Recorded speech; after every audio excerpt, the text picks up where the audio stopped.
Yun, okay ba? So, welcome back dito sa Calgary, Alberta, Canada, na kung saan, well, winter na. Hindi pa naman siya yung nag-snow talaga, pero malamig na dito sa labas. Sobrang lamig na, naka-bundle up na tayo, and it's a beautiful day. Nasa downtown Calgary tayo, and napakaganda. Ganda ng paligid, ganda ng ambience natin. Labas yung araw, so hindi siya yung sobrang lamig. Ayun na, mapapansin nyo yung puno dito sa tabi ko, wala nang mga dahon kasi nga tatapos na natapos na ang fall dito sa Canada, which is eto na, yung paboritong season ni Allen, winter. As usual, napakaganda ulit ng ating mapag-uusapan ngayong araw. Something na may matututunan tayo, 'di ba? Yung may kabuluhan talaga siya. Hindi lang siya yung basta-bastang walang kwentang usapan. Wag ganun. Ang ganda ng background natin sa likod. Syempre, maganda rin yung ating mapag-uusapan. Dapat lang. So, isi-share, ang ganda ng kulay ng punong yun, no? Yung pine tree. Yellow na yellow pa din. So, andito tayo ngayon sa downtown Calgary. Maganda. Maganda yung time na ganito kasi hindi pa siya yung sobrang busy talaga. Pahapon na and walang katao-tao. Pasensya na kung medyo maingay ng konti kasi malapit tayo sa train station. Nakaranas ka na ba manligaw sa isang babae na mayaman? Like what? Diba sa mga movies, ayun, maingay yung trend, ano ba yan? Mayaman yung babaeng liniligawan mo. Okay, so, I mean at the end of the day, right? Basta mabuti yung hangarin mo. Bakit? Bakit ka... So, nawala ako ng konti kasi may... Hindi yun. Pero may dumaang naka-Lamborghini, kulay gray, napakaganda. Hindi ko alam kung na-pick up siya ng camera, pero ayun. Ang ganda ng exhaust niya, napakaingay. Talagang dinig na dinig. And eto yung may Cybertruck na dumaan. Eto yung napakaganda dito sa Canada kasi nga lahat ng klase ng lifestyle pwede mong makita eh. Pwede kang makakita ng mga naka-Lamborghini, pwede naman yung sakto lang, Toyota, Honda, right? And meron din yung kagaya kong nakabike lang. Imagine that. What a flex! So, may challenge nga ba kung yung babaeng gusto mong ligawan is mayaman? Wala naman talaga eh. 'Di ba? As long as maganda yung trato mo sa kanya, syempre marunong ka pa ring mag-effort. Teka, ano nga ba yung challenge kapag mayaman yung babaeng liniligawan mo? Wala naman eh. Wala naman talaga. Same pa din siya. Ano man yung nakakaharap mong challenge sa panliligaw ng simpleng babae, same lang din siya kapag nanligaw ka sa mayamang babae. Tama ba? Or eto kasi, hindi ko alam, hindi pa naman ako nakaranas na manligaw sa isang babae na kumbaga napaka-wealthy talaga niya. Alam mo yung mga napapanood sa K-drama na may sarili na siyang driver, 'di ba? May butler na siyang ganyan, naka Rolls Royce sila. Like what? Sa mansion talaga nakatira. Hindi pa naman ako nagkaroon ng experience na ganun. So, hindi ko alam. Pero oo nga no, paano mo naman maliligawan yung mga nasa ganung level na? Naka-Lamborghini, naka-G-Wagon silang ganyan, naka-Rolls-Royce. Ngayon, paano mo nga ba talaga mapapa-impress tong girl na to? Right?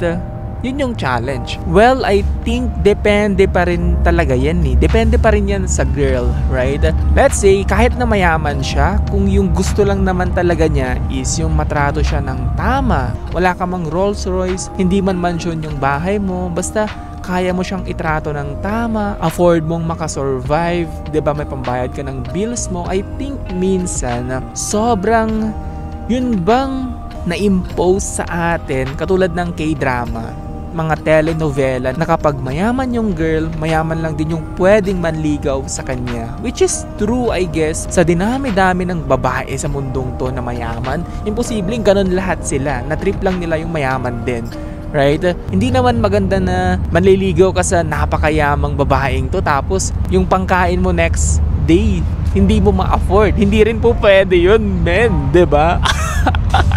Sa akin, depende pa rin siya. Iba't ibang babae, iba't iba rin yung pananaw nila sa relationship, sa love. Syempre, meron din yung mataas talaga yung standards na mayaman siya, alam niyang mayaman yung family niya. Gusto rin niya yung manliligaw niya, dapat may pera. Walang problema dun. Gaya nga ng sabi ko kanina, never pa akong naka-experience na may niligawan akong sobrang yaman, 'di ba? Na mapera talaga yung family nila, andun yung wealth. Ngayon, uubra kaya yung simpleng efforts na itrato mo siya ng tama, mapapasagot mo kaya siya? Totoo, no? Yung seryoso. As someone na simple lang yung pamumuhay mo, 'di ba? May chance ka nga bang manligaw sa girl na to? Ngayon, meron pa din siguro yung basta kaya mo siyang itrato ng tama, 'di ba? Maayos, may edukasyon ka, maganda yung trabaho mo, hindi mo naman kailangan na nasa level din niya para lang makapanligaw ka sa kanya, right? But something na meron ka din dapat may ace ka din, 'di ba? Hindi po pwedeng wala. Tapos, ang malala nun is, let's say naging kayo, sa sobrang yaman nila, lahat ng birthday niya sa ibang bansa nila sinelebrate, sa Japan, sa Europe, sa Paris, 'di ba? Pupunta sila ng London, like what? As someone na simple lang yung pamumuhay, like paano ka nga ba makakapag-effort din sa somewhat na ganun? 'Di ba? So, sa tingin ko, andun talaga yung challenge Andun yung challenge kung paano. Pero sa akin talaga, mas may chance ka kung maayos din yung lifestyle mo. O hindi kaya superstar ka na rapper, basketball player, mga ganon na let's say mas mayaman pa rin talaga yung family niya but somewhat na kilala ka, may status ka, 'di ba, sa society. So, sa tingin ko yun yung best chance mo para mapasagot yung girl na to. Right? Kasi nga like paano mo siya mapapa-impress? Gugustuhin ko bang manligaw sa isang babae na sobrang yaman? Sa tingin ko, tol, alam ko nang wala akong pag-asa That's it. Period. Wala akong pag-asa sa kanya. O, 'di ba? Mas madali, pinadali ko lang yung issue. Kasi minsan, okay lang naman tanggapin na hindi talaga hindi compatible, right? Kahit na mahal mo siya, hindi sapat minsan yun 'di ba? Yung mahal mo lang siya, hindi siya sapat. So, it hurts man, pero ganun talaga ganun ang life, right? Napakaganda nung naging usapan natin. Something siya na never ko pang na-experience. So, maganda, reality check siya, kumbaga. Hindi lang basta love means, alam mo yun? Pwedeng hindi talaga hindi kayo compatible. Lalo na sa mga ganung level. Let's say, itong magandang girl na to, mayaman siya, nasa kanya lahat. Panigurado hindi lang ikaw yung manliligaw niya. Hindi nga ako mabibigla kung nasa hundreds, 'di ba, yung gustong manligaw sa girl na to. Imagine mo na lang yung mga artista. Mayaman sila, maganda, afford nilang ano man yung kaya mong i-offer, kaya din niyang ma-afford, right? So napaka-challenging niya, and in all seriousness, siguro talaga as someone na let's say yun yung gusto mong babae, 'di ba, somewhat na artista. So, kailangan din maayos din yung lifestyle mo. Somewhat na may pantapat ka. Mas malaki yung chance mo siguro na mapasagot yung girl na to. So, in conclusion, napakahirap, challenging, hindi madali. Well, ano ba yung madali sa life na to? Wala naman lahat pinaghihirapan, right? So hanggang sa ating next na walang kwentang usapan, nandito pa rin tayo sa Calgary, Alberta, Canada, and yun na, medyo mahangin na ng konti. See you next time.